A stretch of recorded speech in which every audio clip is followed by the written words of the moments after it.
Hi guys. Yeah, thank you guys again. I appreciate you guys. Just waiting for my next guest. How you guys doing? Whoa! It's okay. I'm so sorry. That's okay. I'm not. Oh, how are you, Ate? Yay! And well, it's getting hot. Oh my God, Ate, you're telling me it is hot here in LA. Super hot. I like your setup. How hot it is in San Diego right now? Thank you. It's doable. It wasn't the best, but it's doable. Yeah, really? It's 80 right now in LA and I'm sweating. It's because I feel like it's humid at the same time. That too. Thank you for doing this. I just want you to know I'm wearing my queer Asian social club shirt. Shout out. Or jersey, but yeah. Shout out, shout out. Oh, you can start from there. Tell us about that club. Well, it's an awesome club of queer Asians. Oh. But it's also affiliated with Queer Asian Pacific Middle Eastern Desi American Coalition, which is CAPAMITA, and we are an umbrella organization under Pride. Still sounds interesting. It is. Okay. Yeah. You know, as the aunties would say, get my good side, not my bad side. I don't even know what my good side. I don't care about what my good side. I told Julie, I hate my voice. I hate my face. I'm just doing it. I'm just doing it for, getting to know people better. But yeah. Oh, it makes me sad a little bit that you don't like yourself. Well, I get it. I think we all have parts of ourselves that we would like to maybe change. I'm not saying everyone, because there are people who are so wonderfully comfortable with 100% with who they are, right? You know, I am a work in progress. I'm not going to speak for everyone. I do love myself. There are parts that I would like to work on to maybe not make better, but to make myself more comfortable with, you know? Absolutely. It's not that I hate. Hate is a heavy word. I just not dislike, but no, I'm just not comfortable still with my voice and my face.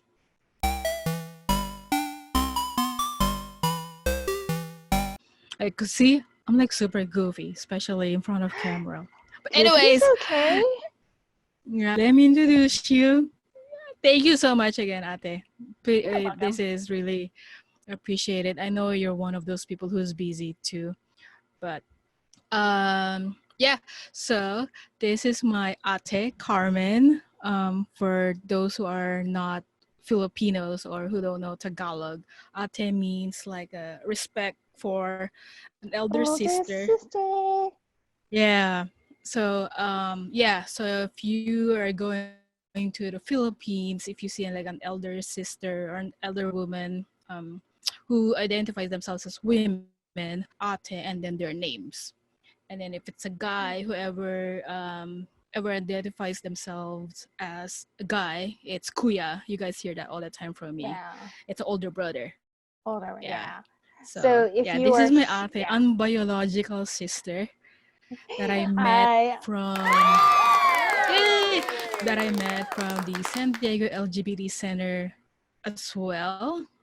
We all love that place.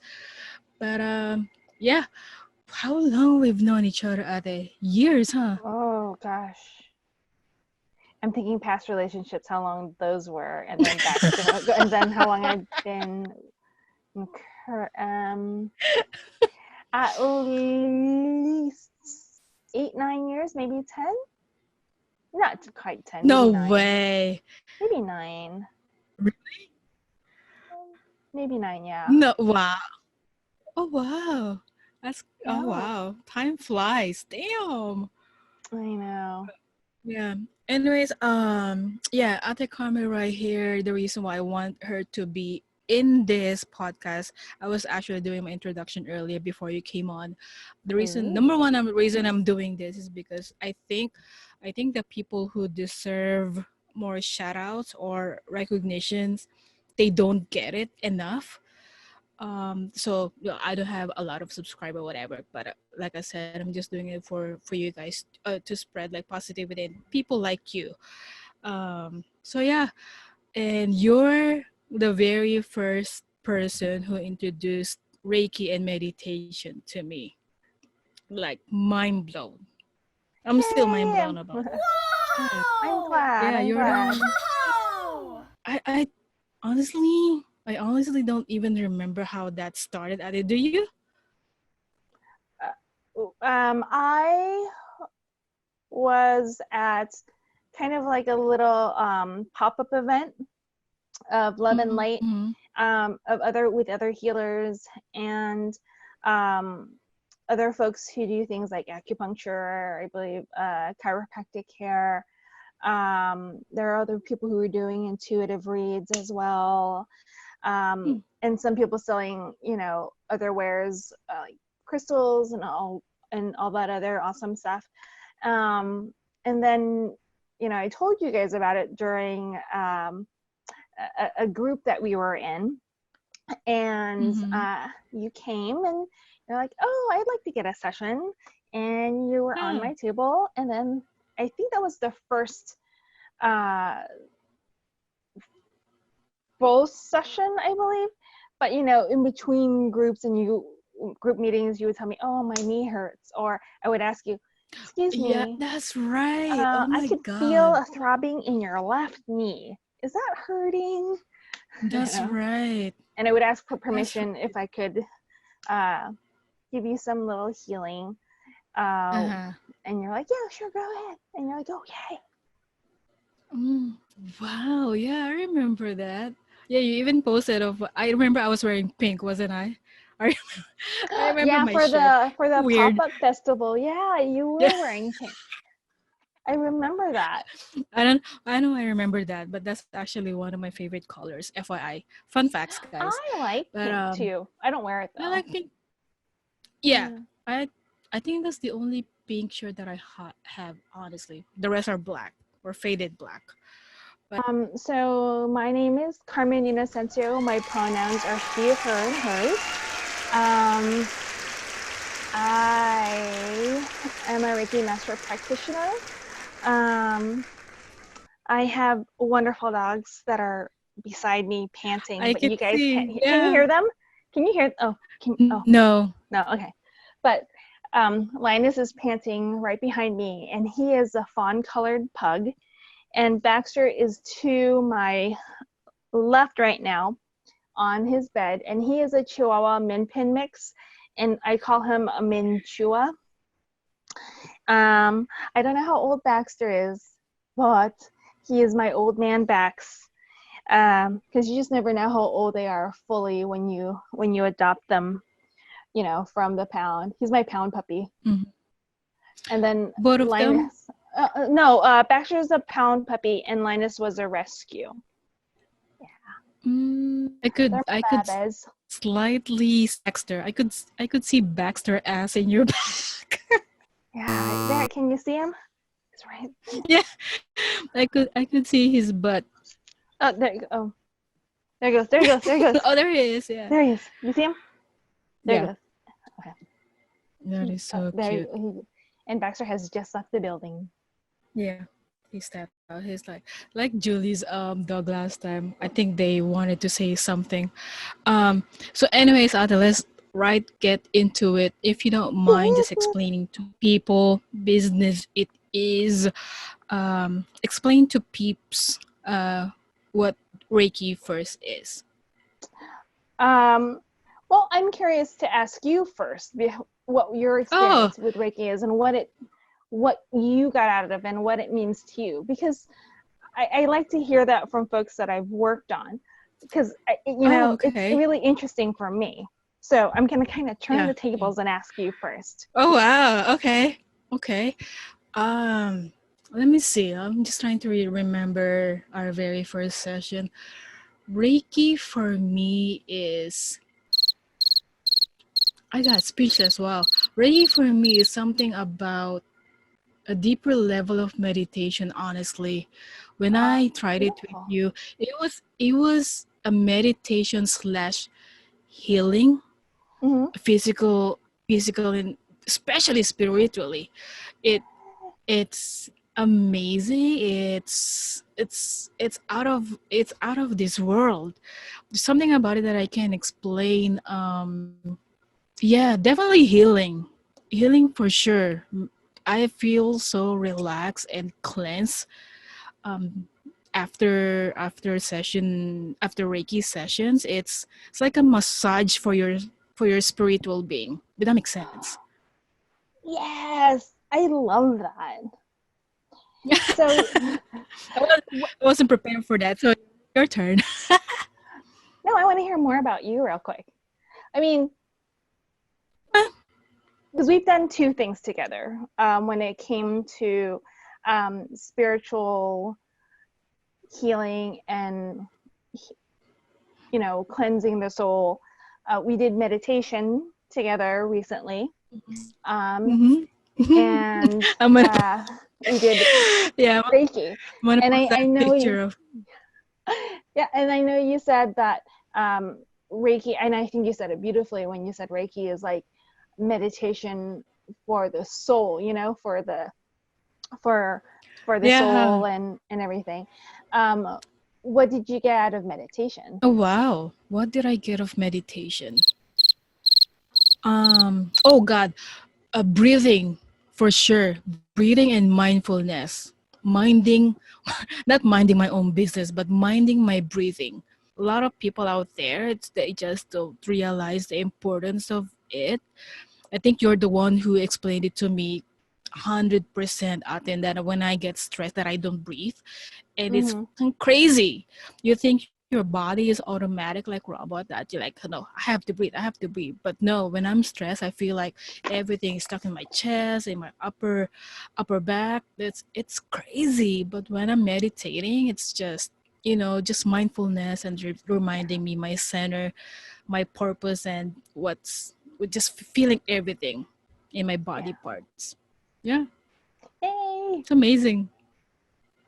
that's awesome. I love Reiki because for me, it's a beautiful way for your body, spirit, and emotions and intelligence and mind to kind of connect all at once. There's a special healing when it comes to doing energy work. And Reiki is this beautiful moving of energy and releasing of what no longer serves you, to help and assist people with their own healing. And not every Reiki practitioner is the same. Um, some Reiki practitioners will have a special focus when they do Reiki. And there are different types of Reiki. And I practice Usui Reiki. And I like to work a lot on the 7 main chakras of the body. And, there's this beautiful healing warmth that comes from working on someone. And the reason why I love it so much is because, there was a time when I was going through a lot of um, emotional things, and my anxiety level was so high, and I was starting to tap in to my spiritual self, um, and a friend of mine had recommended someone named Melanie, and I went to her to do my first Reiki session, and then from there, you know I think in a way I've always been doing Reiki. My hands have always felt warm growing up. And when you touch someone consensually, always consensual, um, Please. yeah, right. Someone would say, "Your hands feel good on my shoulder," or, "Oh, wow, that feels so warm." Even growing up, I never understood what that meant, and then it kind of connected, and then so I did my my Reiki courses with Melanie, and I did it all the way to my Reiki master course with her. And then from there, you practice what you've learned, but at the same time, you introduce things that work for you in your healing modality, and how you move through people's chakras and body parts, and you kind of, you come really in tune with that other person that you're working with. And then you notice certain things like, oh, their knee feels really warm. I wonder if I need to go there. And you just kind of let your hands, go to areas of the body that almost seem like they're screaming out at you to say, I'm not in a good space right now. I need some gentle healing energy, love, and work. And, you just help try to release things that don't serve someone anymore. Yeah. Yeah. Yeah. I mean, I've never ever imagined in my wildest dreams that I would really get into it, and thanks to you. But yeah, have you ever met anybody out there that was like non-believer about it, and how did you deal with it? Oh yeah. I mean, there are some people who want to try it because they want some type of relief. And like I said, not every Reiki practitioner is the same, and it works the same way. And I strongly feel that I am not the Reiki practitioner for everyone. Because there are some people whose energy you vibe with very well, and some that might take a while. And then for those who take a while, maybe someone who can tap into what they need and their energy faster. I have a plethora of friends that I can recommend them to, because the goal for me when I do Reiki is not just to, thanks for your money, I'm going to do this stuff on you and bye. My goal is to help people find some release. And if that can't be done, that's okay. And I will tell people, I don't, even beforehand, sometimes I'll tell people that's not necessarily what I do. And I know that's what you're looking for, but I do know someone who might be able to help you. And I know another Reiki practitioner. Here is their name, here is their number. Because I do honestly believe that Reiki is a beautiful, beautiful way to heal.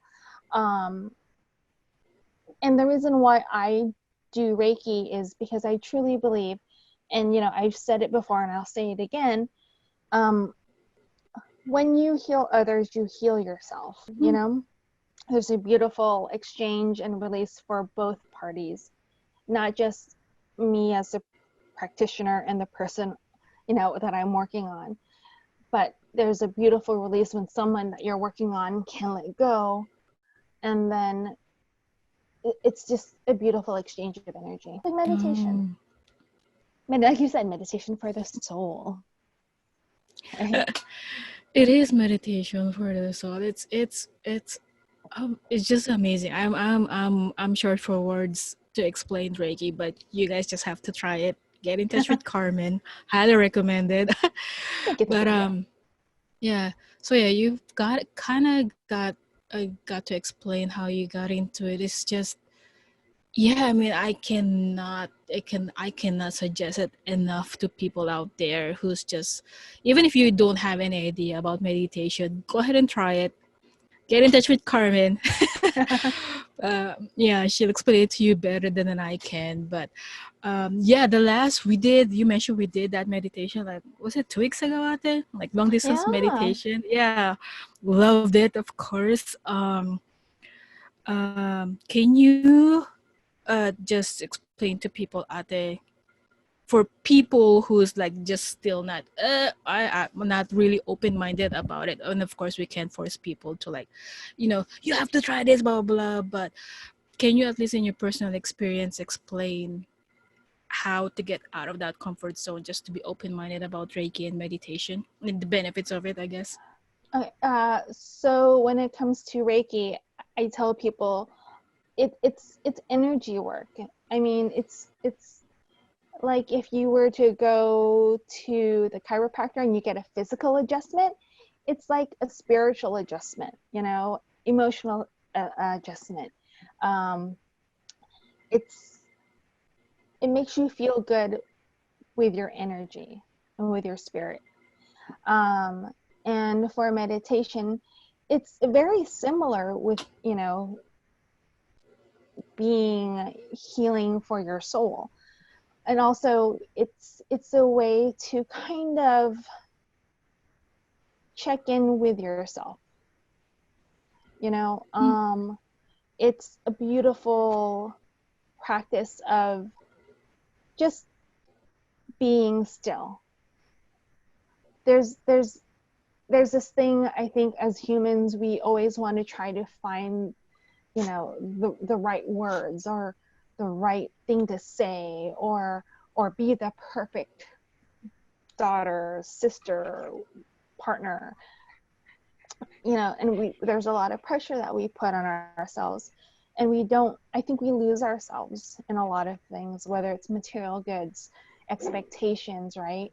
um, that we forget who we are. And meditation for me is a wonderful way to kind of get back to center and to remember who I am as a person. um, it's just goodness. It's just wonderful goodness, I feel. It is.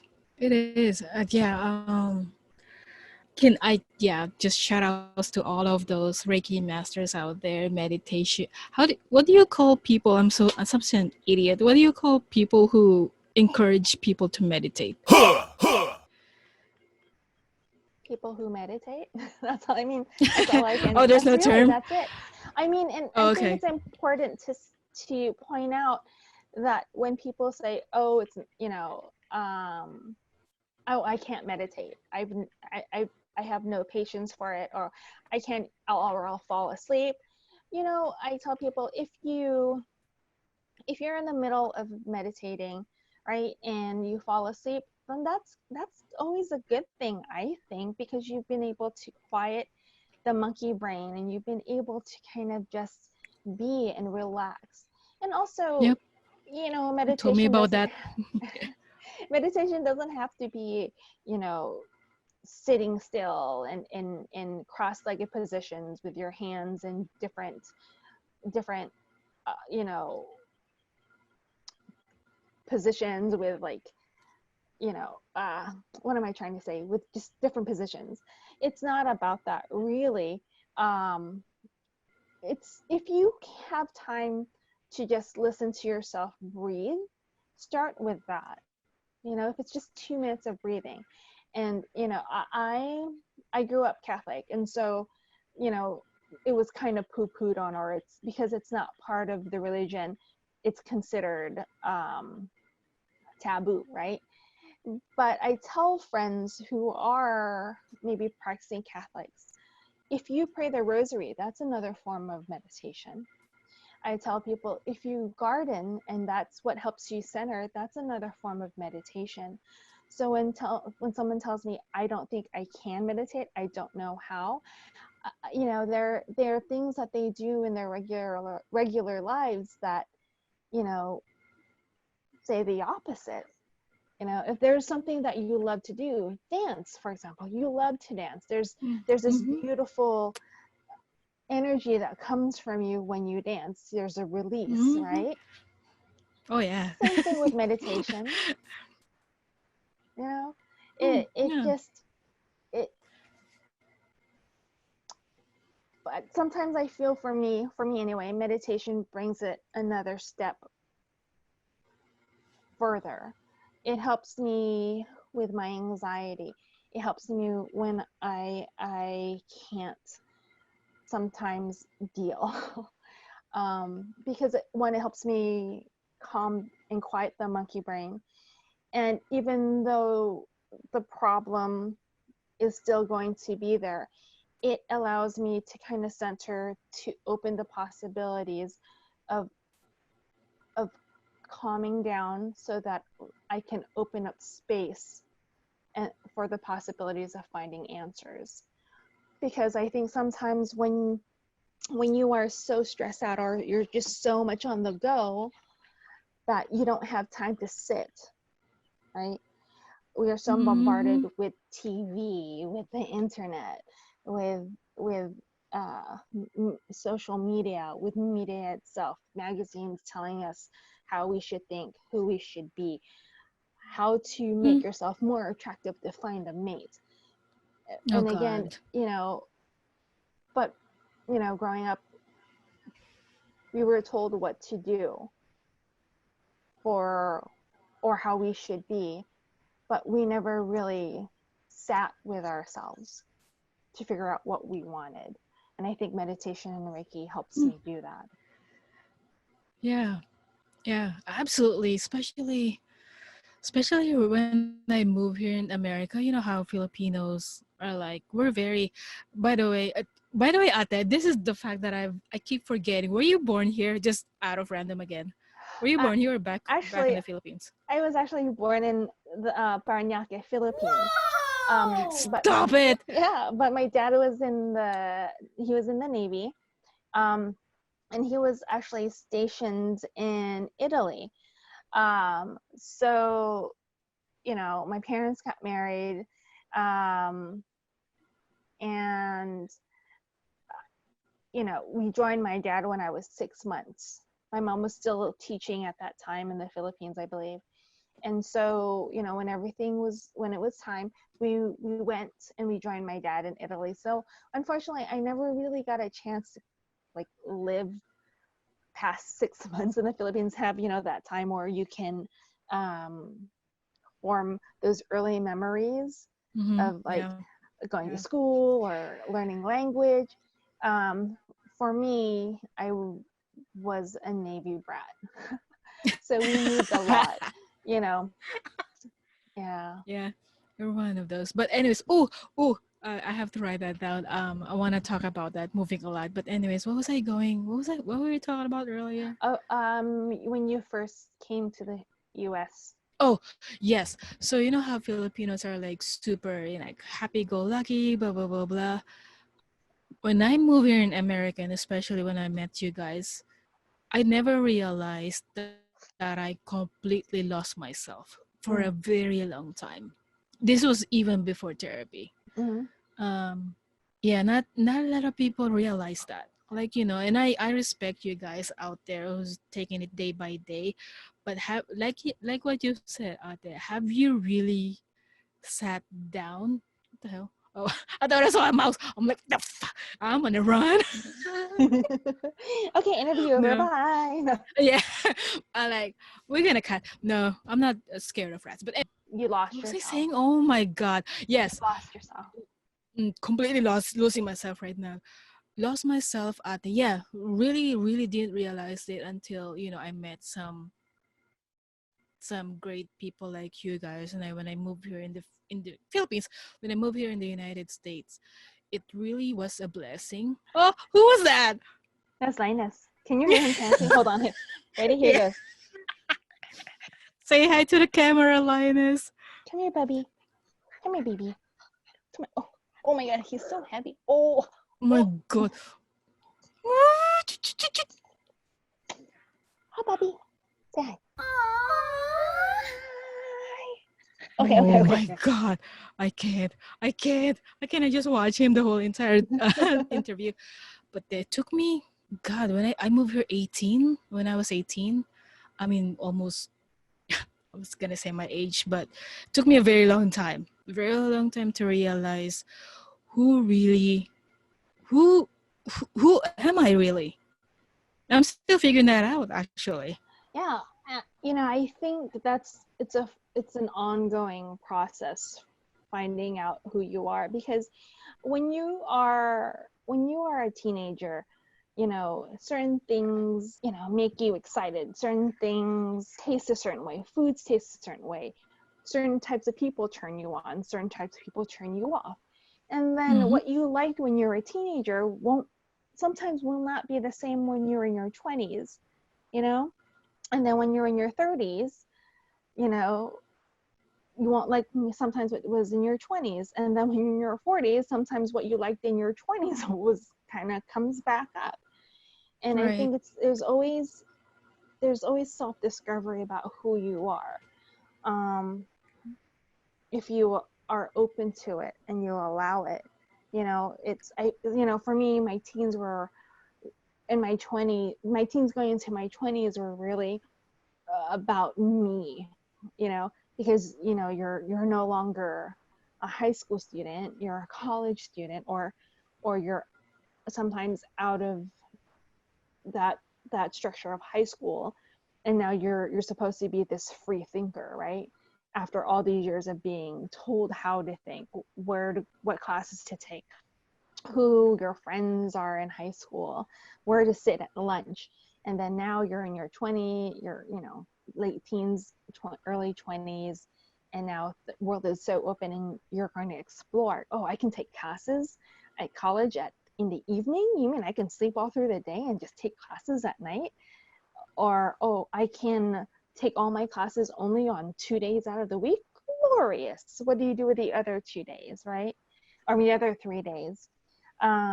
So it was a time of self-exploration, and frankly, it was about me being greedy about what I wanted and who I was in that self-discovery. And then in my 30s, you kind of become a little bit more aware of who you are, and you start. I think that's when a lot of us, can start saying, okay, I've done the greedy part. I need to kind of wait a minute, not be a greedy person, and kind of reflect. And I tell people my 20s were about me, and only what Carmen needed and wanted, right? My 30s was kind of falling in love with myself and falling in love with people, you know. And It's a 40s is really beautiful thing. and 40s is my 40s now is a culmination of a little bit of my 20s and my 30s, and really figuring out that it's not about you, it's not about me, it never has been, it never will be. It is about us as society, how we communicate, how we don't communicate, and how we are going to actually make this work. We have one planet, you know, why can't we try to make it work? Yeah. I mean, yeah. Wow. Yeah. It's an amazing feeling, like you said, Ate, loving yourself. I think, yeah. At first, too, when I kept hearing that, I'm like, love yourself. I'm like, how the hell do you even do that? But for me, as I grow older, I think an advice piece of advice only, disclaimer again, we're not therapists or experts, but the Yeah. first the first step, I guess, for me personally, my way of doing that was not really loving myself, but liking myself. Yeah. Starts with Yeah. like, right? Yeah. Yeah, I'm pretty sure, because love, there's so much to unpack about that word. It's one of the most overused words here in the planet. But yeah, Right? like yourself Letters. first. Oh Like and love God. is 4 letters. And Yeah. we make it complicated. It's not complicated. We make it complicated. Exactly, Ate. Exactly. But yeah, that's so beautiful. I want to go back, Ate, to when you said, see, I learn something new about you guys every time, but I did not know that you have to like move around. Where have you been? Like, Mm, what places well, have you been? Italy, different parts of the U.S. We lived in Guam for quite a while. Mm-hmm. Japan. Um, Actually, I lived in Japan before I came to San Diego. A lot of my formidable years were in Japan. A lot of my Okay. happiest childhood memories were in Japan, actually. And I remember, like you, when you moved Hmm. to, How was old California? were you, Ate? Was, Do you remember? gosh, When I you was live in Japan? I mean, we moved here when I was the middle of fifth grade, maybe the ending, toward the end of fifth grade. So 5, 4, 3. Maybe I was there. I can't remember. It's kind of all melded together. Like probably 3.5 years, maybe 4, because my dad was in the military. We're stationed, and we moved so much growing up that when I was a child, all those years kind of blurred together. Like oh, I guess we'll be in Guam, or I guess we'll be in South Carolina, or I guess we'll be here or there. And so a lot of my childhood kind of blurred as when and where I was at certain ages of my life. But I just remember a lot of my memories of growing up were in Japan. And was California or San Diego in particular the first place you moved to from the Philippines? Yes, San Diego. Yeah. See, when I moved to when my family moved to San Diego, I say I because like I'm the only one. But when my whole family moved here, I was thinking California, surfer, palm trees. That's what my friends and I talked about. When I was leaving Japan, oh, you're going to see this and it's going to be so cool. And I partially think they told me that because, they knew I was really sad about leaving. I didn't want to leave Japan. My friends were there. And then when I moved to California, San Diego, I was amazed at how different it was. Talk about culture shock, right? I was amazed that there was trash on the floor. I wasn't used to Mexican American culture. I wasn't used to different types of Asian cultures. I knew Filipino culture. I knew a little bit of Chinese culture, and I knew a lot of Japanese culture, right? So when we moved here, I remember there was a group of Asian kids sitting at a table, and I introduced myself, and I don't know why I did this. I wanted to make friends, and I introduced myself in Japanese, and and they're like, "We're not Japanese." Oh shit! Right? Or Awkward. they're like, what are you saying? Oh, I just saying who I am, and in Japanese. And they're like, we're not Japanese. I go, oh, where are you from? We're from Vietnam. I'm like, oh. So that was a big wake up call,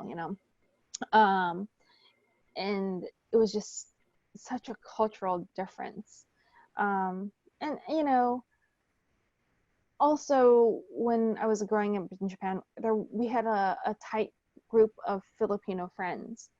And so that was another culture I was so used to. And then you come to America, and there's like hundreds and hundreds in San Diego of different cultures. Beautiful, right? But God, yeah. when you are in the 5th, 6th grade, and you're new and all you want to do is fit in and not be the weird person who just talked to us in a different language, and she just thought we are these type of Asians, and I felt like I came off as insensitive, and I made assumptions, and I try not to have those as much anymore. It was a beautiful, actually, I think back on it, and it was a nice way to get that smack in the face of, hey, there are different types of cultures in this world. And then, having crushes on girls growing up, and not realizing that those were actual crushes, and being conflicted with when the girls would say, oh, isn't he so dreamy? We should meet him by the basketball courts. And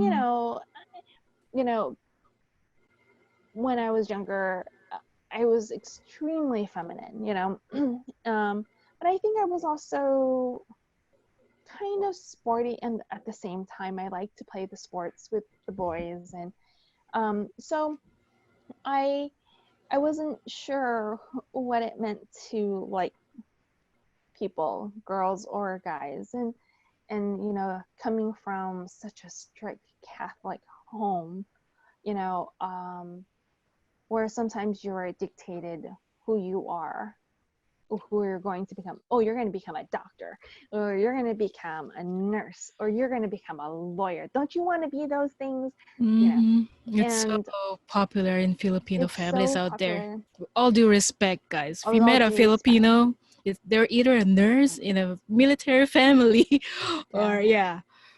But I think a lot of it is because that was the only way really to have a better life in the Philippines was through education or the military, Absolutely.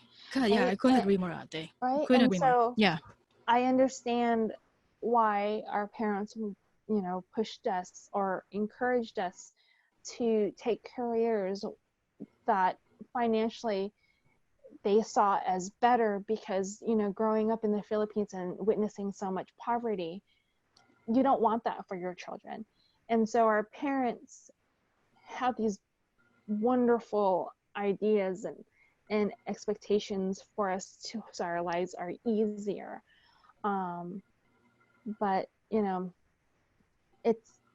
it's it's their goals and their dreams, and sometimes they don't coincide with ours. um and that's sometimes I think the conflict with uh, the generations that grow up here in the U.S. or any other country outside of the Philippines, and maybe even in the Philippines now. You know, it's just a cultural change and also a generation thing, right? Mm-hmm. This is in the Philippines. It's very much dictated about a family structure. Oh, sorry, Catholicism first, then family structure. Mm-hmm. Name your family, do everything according to the church. Um, so when you become, a college student, or you're outside of your parents' home now, you're taking classes maybe on philosophy, or you're reading about Lao Tzu. All these things start to change, and so some of us aren't Catholic anymore. uh, my mom might differ and say, once a Catholic, always a Catholic.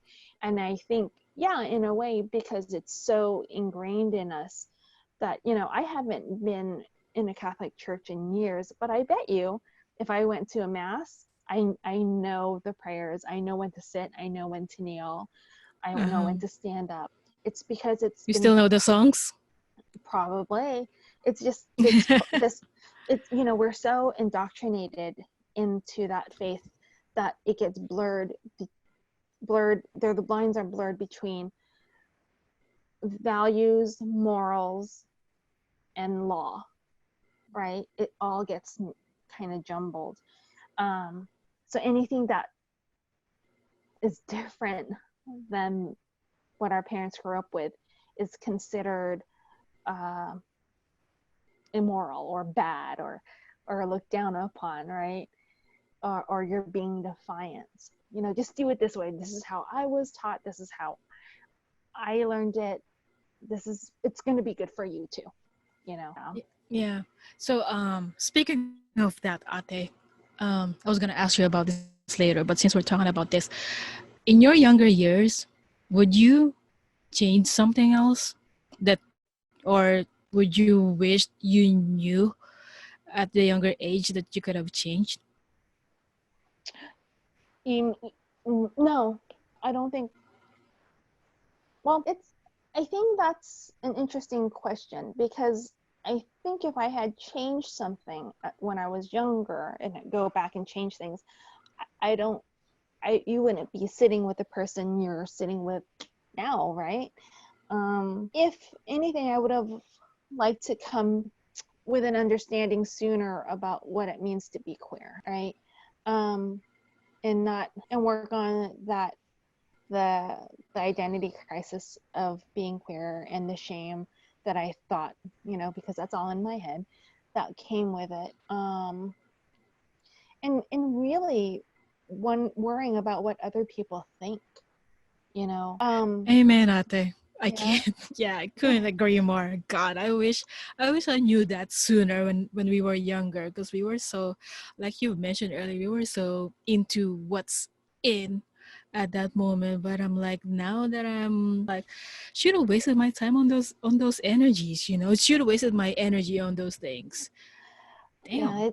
it's a lot of, what ifs. And I think if you live in that space of what ifs, I wish I could have had done this. I wish I had known more about this earlier. I think you can really go down a rabbit hole and not really like yourself because you beat yourself up. I think one of the greatest things about being where we are now is all the experiences that took us to who we are now has been beautiful, Oh has God, been yeah. painful, Oh God, yeah.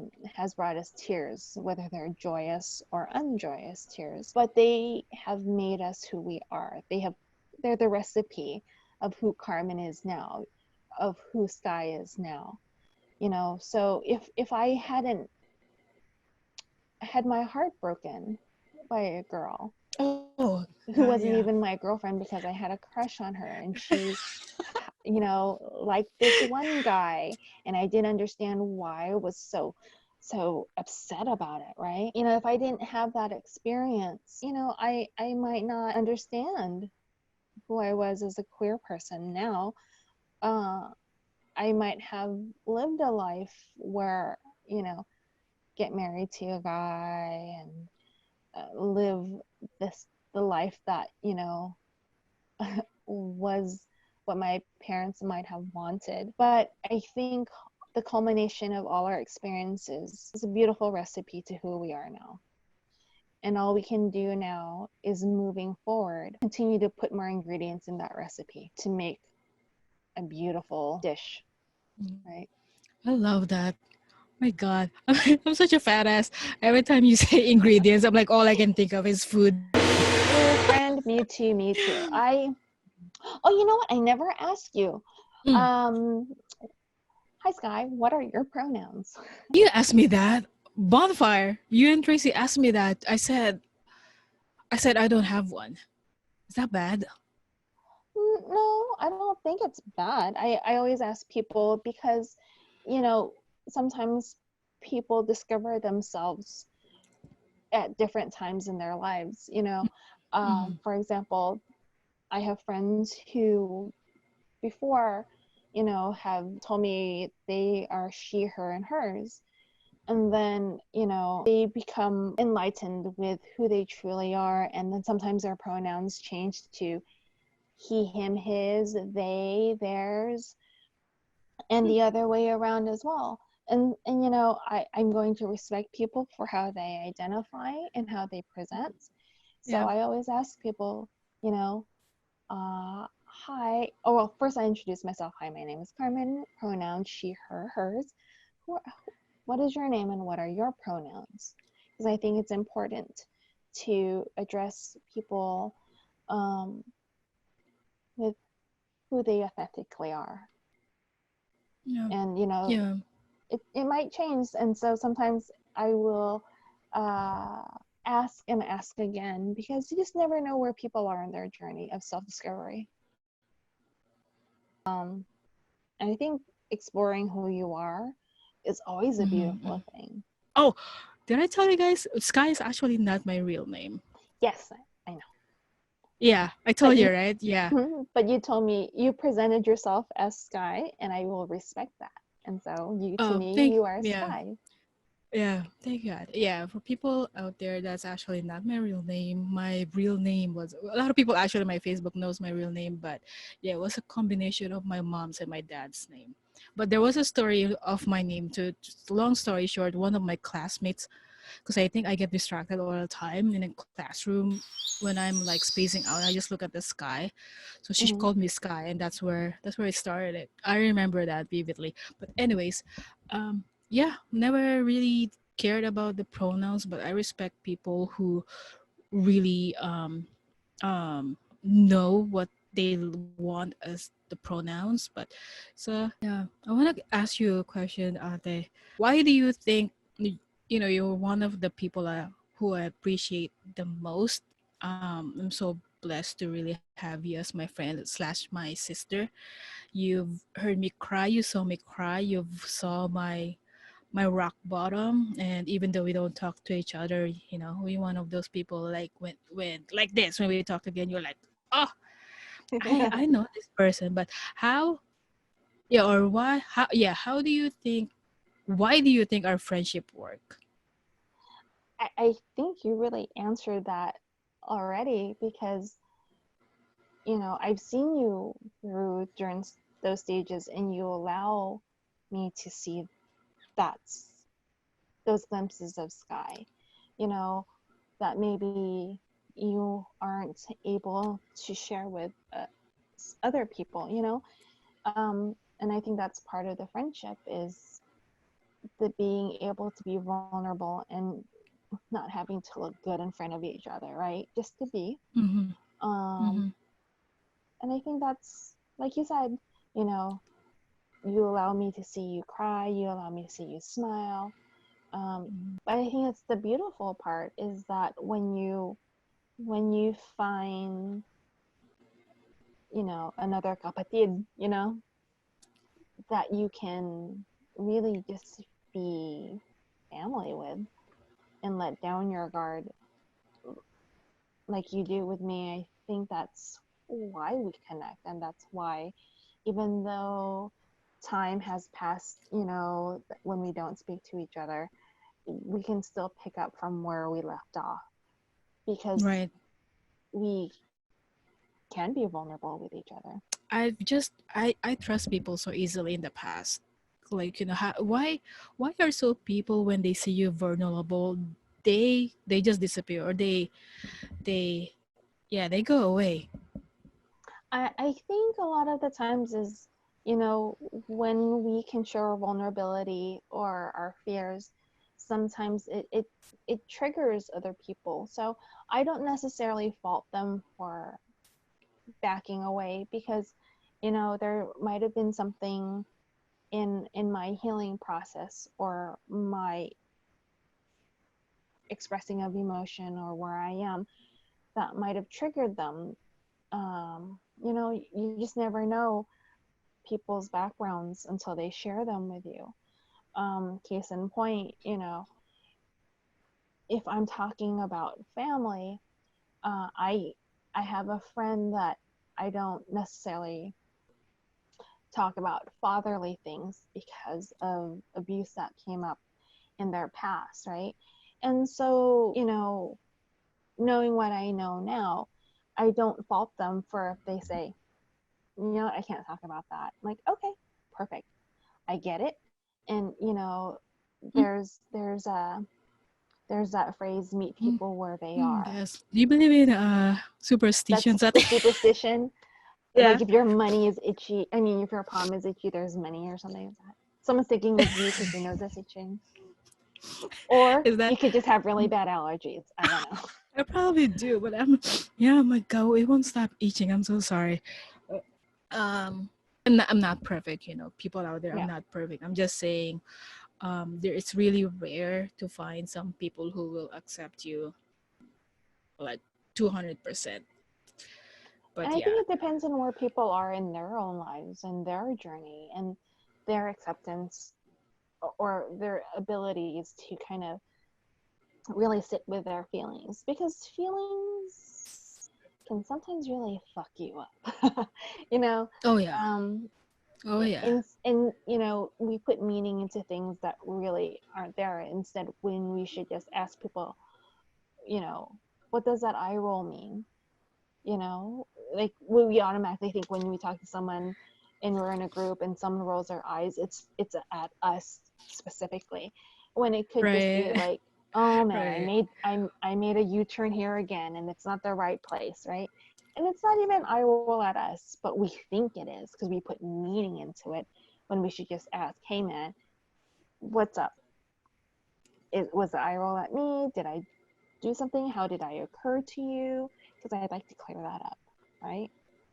And sometimes we Mm-hmm. don't want to confront it because we're just like, I don't want to hear bad news. Like, oh, well, yeah, I Mm-hmm. understand that. Not everybody wants to hear bad Yeah. news, but I think you got to be realistic if you want to know the truth as well. Kind of take the Yeah. feelings out of it sometimes and just ask, Huh. what's the facts? Therapy is for.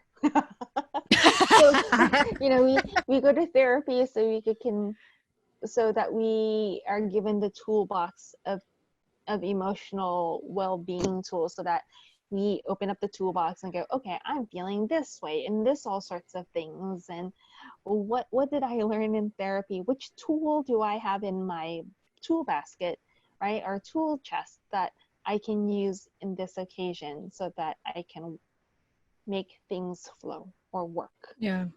Yeah. work in a Mm. way that I can function, better or Yeah. differently or smoother. Thank goodness for therapy, man. Thank you, therapists. Shout out to all of you therapists and all the people who ever helped me emotionally and mentally. Big shout out. Absolutely. Yeah, you're one of the people too who's very, open and what you call it, like one of the advocates for like therapy and all that. Love it. Yeah, me and Julie talked about it too. Freaking loved it. Gotta shout out Yeah. again my ex-girlfriend. She was the reason why. Not in a bad way actually, but it really helped me. Um yeah, talking about therapy, Ate. And Mm-hmm. like I said, I can edit this if you're not comfortable No, talking I'm about fine. it. We can cut it off. Um, we probably gotta have to mention. Oh my god, my nose fucking shit. Um, Speaking of therapy, Ate, what we all know already the benefits of it, but what therapy have done in your life? Um, for me, therapy has given me the tools to really deal, honestly. Um, it's helped me with my anxiety, the exercises that your therapist gives you and how they talk things out. And they're this wonderful person. Well, not always wonderful, because sometimes when you're in therapy and you're like, I hate you right now, and I don't like what you want me to do, and this exercise, it's stupid. I don't like the homework you gave me. And right. But therapy has given me the tools to cope in different situations, in a way that is healthy emotionally and mentally and also physically. um, I'm a big proponent for mental and emotional health. um, as someone who Yes. has Yes. like a lot who carries a lot of anxiety and used to have a lot of anxiety attacks, being able to have had really a good support system and therapists, um, to give me the tools and the know-how to deal with certain situations in a way that is constructive, um, where I can think things out, um, instead of just go off of how I feel. There's this, okay, time out now. What are you feeling? What just happened before this feeling came up, right? Um, and let's analyze this feeling. What can we do to work on this so that you don't carry it anymore? I think therapy has done wonders with that. And there are people who will poo poo it, and that's fine. You know, um, I just know that it works for me, and uh, Same. I don't want to be angry anymore. I don't want to be filled with so much anxiety that it shuts me down and I shut people out, including myself. That was another thing too, self-discovery with therapy.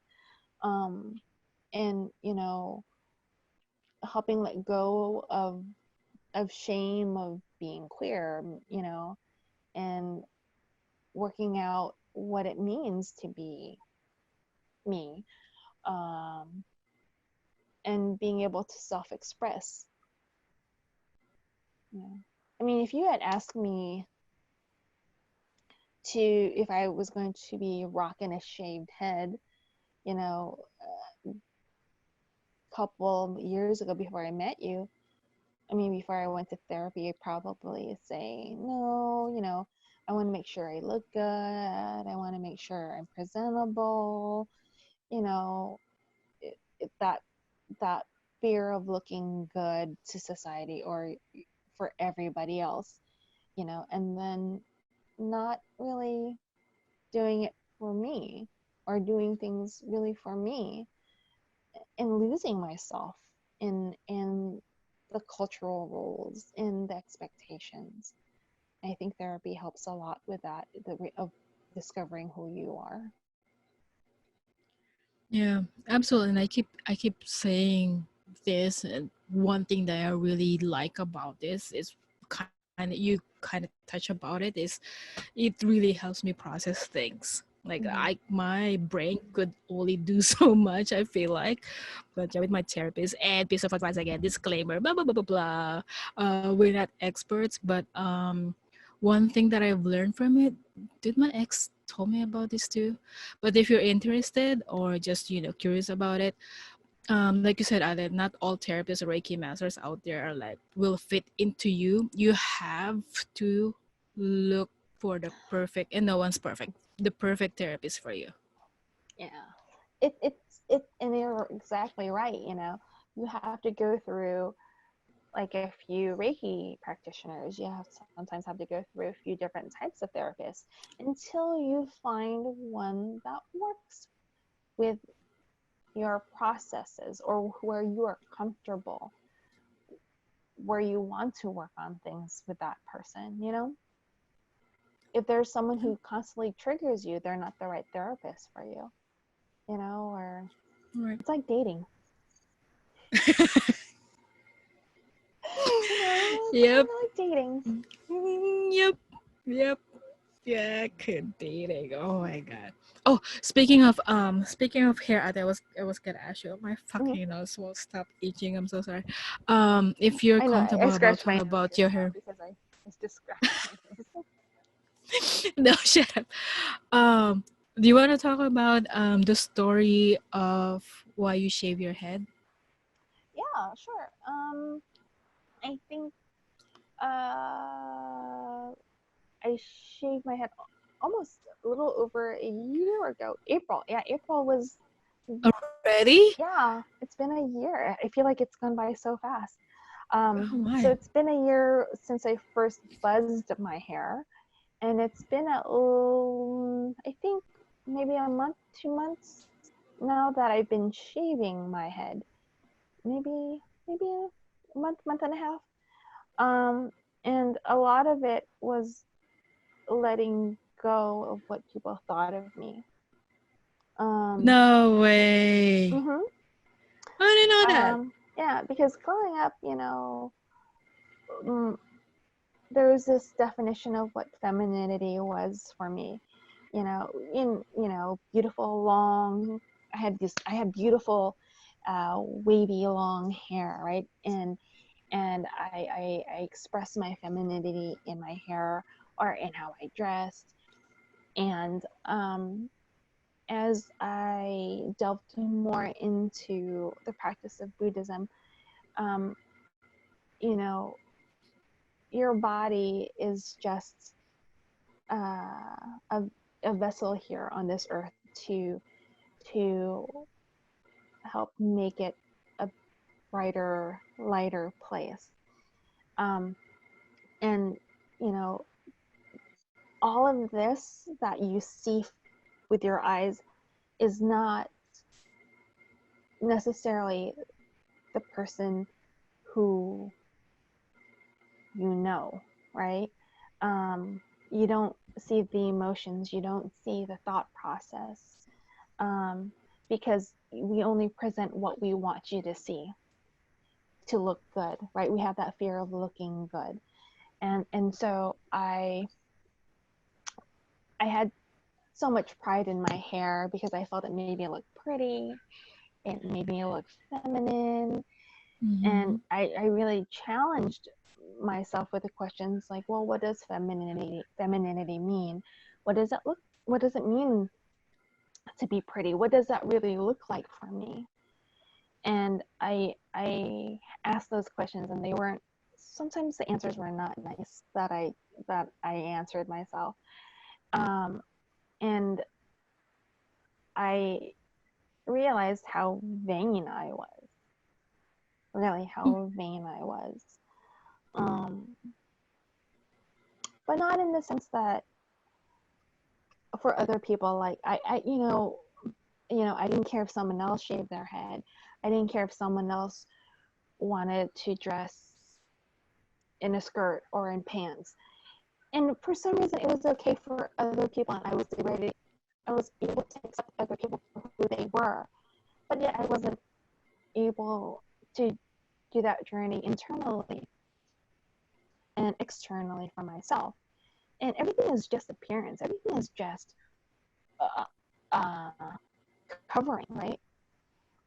So I am like asking myself, how can I challenge myself to really get down to the core of who I am, to let go of vanity. And my hair kept on coming up. I hide behind my hair. My hair makes me feel pretty. It's a false sense of security. Oh, okay. I need to cut it all off. So, yeah, I buzzed it.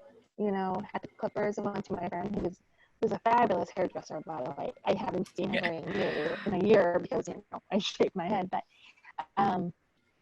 so I went to her. I did the first shave pass, and I was like, oh, and I just felt lighter. I and then I did have those thoughts. Oh my God, what's my mom gonna think? What are people going to say? Oh my gosh, are they gonna think I'm ugly? And then again, I thought to myself, why are you living for everybody else's opinion? Why are you allowing other people's words and thoughts validate who you are? You already know who you are. So this is part of my journey in letting go of material things, letting go of really just looking good in front of other people. It's part of my way of getting real with who I am. I'm kind of actually jealous because yeah, I need to cut my hair because I'm wearing a baseball Ooh. cap right now. Actually, yeah, because it's long out there. I was gonna wear a headband, but I keep every time I wear a headband now. I look like an old Asian lady. Do you have like the little hair bun on top of your head now? Can you put Right your now, hair in a no, bun?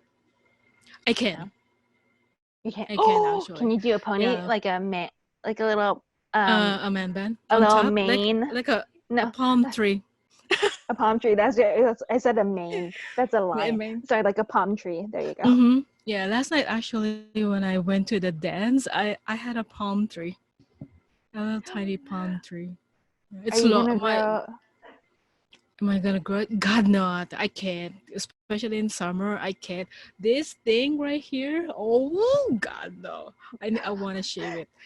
Oof, I can't. Yeah. I wish. Shout out to my hairstylist Brit, actually in San Diego. Still, I go to her every time I'm in town. I have to see her, but now that they're all closed, I can't. Yeah. Mm. But Can yeah, you? Are you comfortable with taking the scissors to your hair right now for yourself, or? yeah, yeah. Actually, I am. But speaking of that too, I'm like we're going bouncing around topics. I just remembered when you said like dictatorship when we were younger. I've experienced that too because some of my classmates probably back in the Philippines would remember. I had had a long hair actually, and I went to a Catholic school, so we were wearing like skirts. It's a private school, I Oh, remember. the Yeah. uniform. Girl, ate, yeah. Yeah, from kindergarten to high school. Yeah, it was a skirt. And there was a time I remember my fam had to, I don't know, have you heard of the what's the term? Sagala? It's like a parade every May, I think. Oh yeah, yeah, yeah, yeah, yeah. Yeah, where you have to wear like gowns and that. I had to Gowns, I yeah. had to do those. Yeah. Thank God there was no YouTube back then. But yeah, to do Fun those. fact: I was part of the Filipino pageant. Like Miss Bicol or Miss Nabuenos. Oh, Um, really? No, I think I saw some pictures from your Facebook before.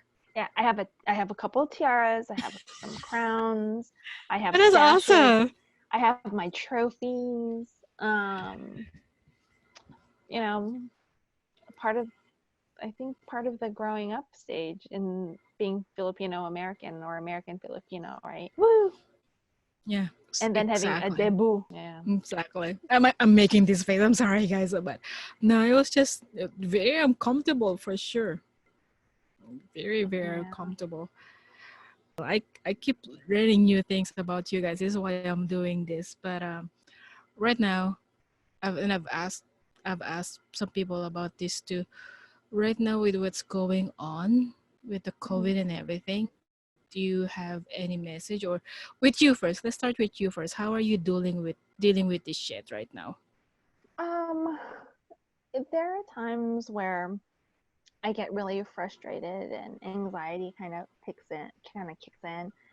Um, but I've noticed I'm more upset with the um, with people sharing information that hasn't been fact checked or isn't based on science, uh, or hasn't been researched.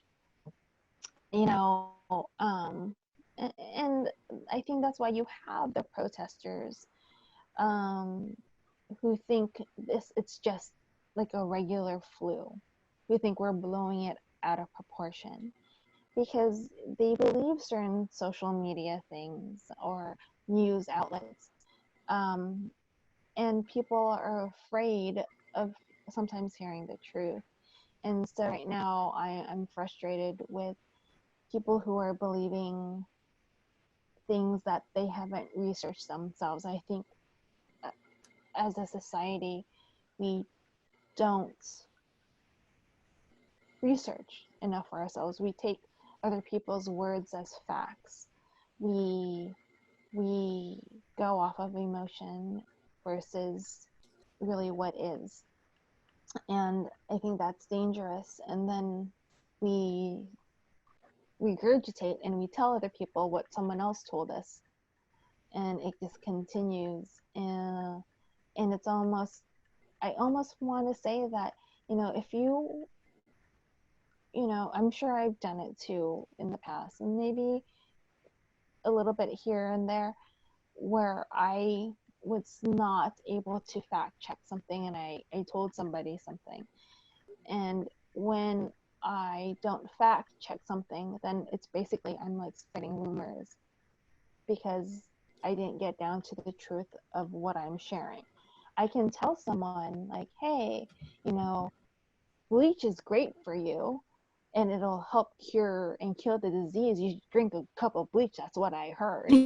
And then someone does Right. it and someone gets sick or dies because of something I said, or I said something to someone who said something to someone, and it can be really damaging. So I encourage people to double check your things that you post online. You That's know, horrible. if you have statistics or if you have treatments that people have told you that work, research them before you put them online, because there are people who, for whatever reason, maybe they can't check it themselves, or they don't. Okay, I had to move by the heater. I Do the best you can, man. That's all we can do is do the best we can. And if you have access to healthcare where you can see a mental health provider, get that emotional and mental help. If you can, if you've gone through therapy and you remember the tools that you've had or learned, use them. Now's the best time to do it. And it's not a fun situation, but this is where we are. Do you like to read? Trying to stay away from that for a very long time now. But yeah. Which reminds me, I need to mail you your mala so that you can maybe meditate a little person's question. Do you have any message or advice for peeps out there? LGBT teens, fam, allies, whoever, haters. For my LGBTQIA plus friends and family, it does get better. There are some trying moments in the middle of it getting better, but it does get better. And if you need someone, we are here. I am here. This is a really cool book that I think is really good to read. Put it closer, Ate. Whoa! The book is titled "What Are You?" by Pearl Fuyu Gaskins, and it's a lot about mixed folks of different cultures, but a lot of it also applies to us because it might, I might not be, for example, half Black and half white, but I do understand what it means to be in between two cultures, the American culture and the Filipino culture. And you're not quite Filipino by some standards, and you're not quite American by some standards. You're kind of in this limbo, in this middle. And a lot of the authors in this book tell their story about being of mixed race and their experiences. And a lot of it resonates with being of mixed cultures as well. Interesting. I would love to check it out. I'm gonna put it on the post once I posted this. Thanks for sharing, Ate. And this one. Ooh. Oh my God, have I read that before? The Art of Happiness. Yeah. It's written by the Dalai Lama and Howard C. Kutzler, MD. It's a really fascinating book. Oh my God, yeah. It's it's on my reread list. I mean, I don't know how many times I've read this book, but I love it. Look, we have the same haircut. The Dalai Lama and I. You're such a dark guy. No, I think I have. I'm not sure, but yeah, I have to check it out again. I love those books, like self-help books. Yeah, even like the most random magazines. Sometimes I'll read them. Oh, the Psychology Today and all those Simple Habit, like Consumer Reports. Consumer Reports. They're good, Sometimes we just need to read. Sometimes it's a beautiful distraction, and in that distraction, we learn. We learn about ourselves. We learn about other people. Yeah. Right. And I'll be honest. Sometimes I'll read, and then I'll have to stop, and I'll have to do another thing, or I have to read another book because sometimes it's too much sitting down and reading one book all in one pass. So I have to take breaks. Yeah. Sometimes I might have to play that game of solitaire on my phone and take a break from the book. God, yeah. True story. Oh my God. I remember the solitaire. Oh my God, I love it. But okay, Ate. Oh my God, thank you so much for doing this with me, Ate. Sorry about the internet connection. I have to fix all of this shit later.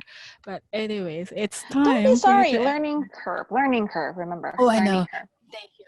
No, but I swear next time I'll probably be outside. I don't know what's the strongest signal actually. Here in Chinatown, it sucks. But it's time for you to answer Julie's question. Her random question last week was, now that we're all at home, do you clean your bathroom more often? Well, that's an interesting question because I'm actually not in my usual home. I am quarantining with Tracy and in her house. So it's just, yeah, it's just not the Mhm. bathroom that I'm cleaning. I find that I like to clean the kitchen or dishes. So I'm like, oh, there's only one dish, let me wash it, because it helps keep me busy. And I think, yeah, I, Mhm. you know, the Filipino mom in me starts cleaning everything. And I think that's in a lot of it, people, not just Filipinos, but Oh, you're cleaning right. is, yeah, we're like, oh, Yeah. that's, I didn't even yeah, realize that. But yeah, that's so Filipino. Well, except me. I'm not the most tidiest person you'll ever know. I don't know. TMI, but yeah, I'm just not. I'll clean, but not to the point that it's super OCD. yeah. Oh, I can get kind of OCD about it. Sometimes I have to give myself like, like, goals, like, okay, it's just the bathroom you're going to clean today, or it's just the one cupboard, because if it's one cupboard, then it's the next cupboard, then I won't stop. Uh, It'll drive me crazy because then I get overwhelmed, like this is too much to do. So I kind of have to mhm. do it in like sections. That is so funny. But yeah. All right. So it's thanks for answering that. Okay. Yeah. But do you have a random question for the next person? mm, Just random. what what book are you reading, and do you enjoy it? Why or why not? Okay. I'll make a note of that. What book? Huh. Hmm, We should make a friends book list, exchange book list. that'll be fun. Yeah. Anybody who's into reading, but yeah. All right, Anne. Thank you so much. Welcome. Yay! Yes, appreciate your time, Ate. Thank And I you. appreciate you. You're welcome. Appreciate Oh you wait, too. All right. Linus wants to say goodbye. Hold on. Oh yes, Come here. please. The dog, the doggy wants to say something too. Where's Linus? Okay, now he's wiggling. He's like, no, Mm, no more. I know. Hey, Ate. Good night. Okay. Thank Good you. night. Bye. Bye.